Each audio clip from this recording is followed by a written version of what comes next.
Durante el reinado de Isabel II se consolidó el Estado liberal en España. Fernando VII muere y su mujer María Cristina ocupa el trono.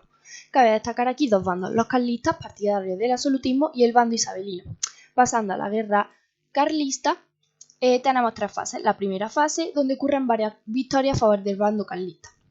La segunda fase, donde los carlistas buscan apoyo, pero esto no da mucho resultado. Y la tercera fase, donde da lugar el abrazo de Vergara entre Espartero y Carlos, y que da lugar a que Carlos se marcha a Francia.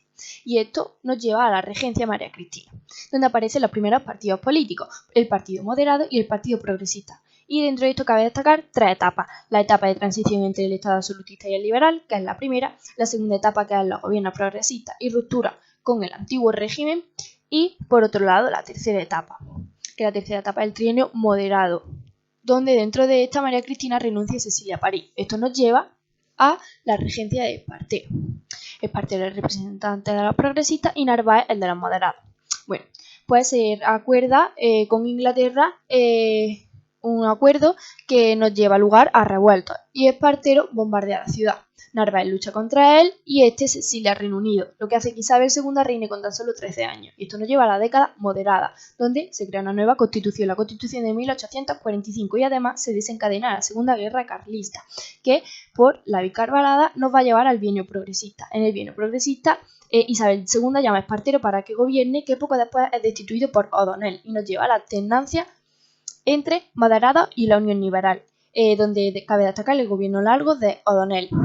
Esto nos lleva a que en 1863 la oposición quiera destronar a Isabel II, lo que consigue en 1868 con la Gloriosa. Con la Gloriosa llega el manifiesto Viva España con honra. Por un lado quieren expulsar a Isabel II del trono y por otro lado crear un gobierno provisional gobernado por Serrano, que trae consigo libertades, guerra, independencia de Cuba, cortes constitucionales y la Constitución de 1869. Por otro lado quieren ocupar el trono y quieren buscar un rey bajo la regencia de Francisco Serrano y Prim, y eligen como rey a Amadeo I de Saboya. Bajo el reinado de Amadeo I muere Prim, y el reinado tiene como ayuda constitucionalista, unionista y progresista, y tiene en contra republicanos, monárquicos, la iglesia, la antigua aristocracia, sectores industriales, los carlistas y el pueblo. Y esto da lugar a dos conflictos bélicos, la reactivación del carlismo y la guerra de Cuba. Todo esto provoca que Amadeo renuncie y se convoca una asamblea general que establece la Primera República. La Primera República, por un lado tenemos a federalistas y unionistas, y gobiernan en primer lugar Estanislao Figueras, segundo Francesc Pi i Margall, tercero Nicolás Salmerón y cuarto Emilio Castre, y provocan conflictos. La asamblea lo destituye en 1874, golpe de estado por Manuel Pavía, y el gobierno de concentración pone al mando a Francisco Serrano. Como consecuencia se quita la Constitución de 1809 y el pronunciamiento militar de Martínez Campos pone al mando a Antonio Cánovas de Castillo, que produce la restauración monárquica. En la restauración borbónica se proclama rey Alfonso XII, hijo de Isabel II, que reinará durante 10 años. Por un lado tenemos las bases del sistema canovista, que dentro de la pacificación militar se pone fin a la Tercera Guerra Carlista y a la Guerra de Cuba. Por otro lado, Constitución de 1876, tenemos soberanía compartida entre corona y corte, inviolabilidad del rey, cortes bicamerales, centralismo político-administrativo, catolicismo como religión oficial. Pasamos al bipartidismo, donde tenemos a conservadores liderados por Cánovas y liberales liderados por Sagasta. Aquí la conservadora defendía frente a los liberales sufragio censitario frente a universal masculino, proteccionismo económico frente al libre cambio, religión católica frente a libertad de culto y censura de prensa frente a libertad de prensa y cátedra. Por otro lado, tenemos la oposición del sistema, el carlismo, que estaba dividido en integralistas y tradicionalistas, los republicanos, que estaban divididos en federalistas, unionistas, radicales y posibilistas, el regionalismo y nacionalismo, que se dieron destacablemente en Cataluña y País Vasco, y el movimiento obrero, que se divide en anarquistas y socialistas, que fundan el PSOE en 1874. Por otro lado, la evolución política de la Restauración.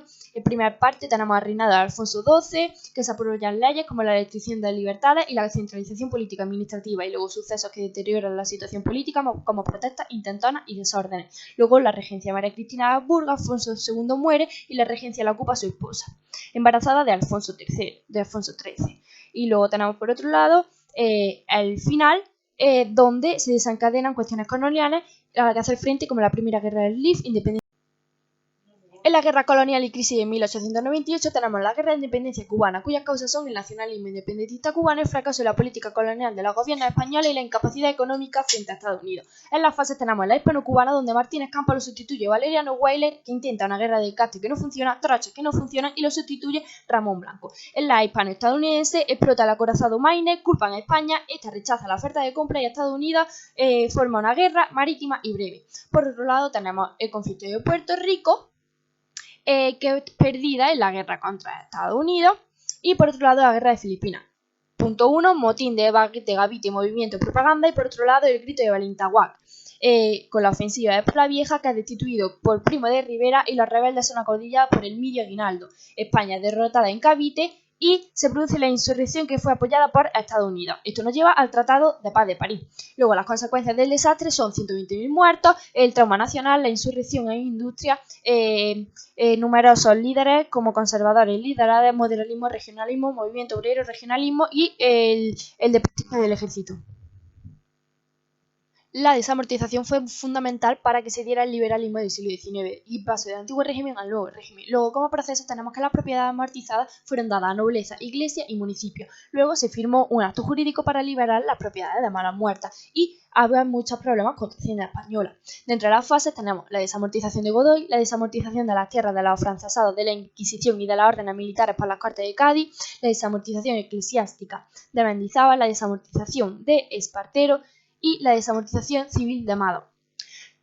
Como consecuencia, tenemos que no se obtuvieron los resultados esperados para Hacienda, la que los fondos se desvalorizaron, el aumento de producción agrícola, que los ayuntamientos se empobrecieron, que la tierra estaba en pocas manos y que bajaron las condiciones del campesinado. Como conclusión, los cambios agrarios importantes fueron la agricultura tradicional, del trigo, el viñedo y el olivar, y la agricultura moderna, que nos llevó a la comercialización de frutales y productos de regadío. Se paralizó para frenar la gran crisis, se aplicó una política proteccionista que estancó la agricultura y atrasó la economía española. La inestabilidad política por partidos fragmentados y social por huelgas obreras, que crecen los radicalismos vascos y catalanes, y la guerra de Marruecos nos va a llevar a la dictadura de Primo de Rivera, cuya oposición es anarquista y comunista. Dentro de la dictadura militar tenemos como características ministro único, unión patriótica y suspensión de libertad. Dentro del directorio civil tenemos que se institucionaliza la dictadura, que una Asamblea Nacional Constitutiva, la represión del catalanismo, que finaliza también la guerra de Marruecos, que es lo que tiene mayor éxito, el Estado corporativo en política social y, por otro lado, la política económica basada en el intervencionalismo estatal y proteccionismo. Luego, por otro lado, tenemos la nueva oposición a la dictadura, formada por ejércitos, partidos políticos de la Restauración y los intelectuales, periodistas y el movimiento obrero, que hace que Primo de Rivera se exilie y muere. Reina Alfonso XIII, gobierna Damaso Berenguer, que luego es destituido por Juan Bautista Aznar, los republicanos firman el Pacto de San Sebastián, convocan a elecciones, ganan y se proclama la Segunda República.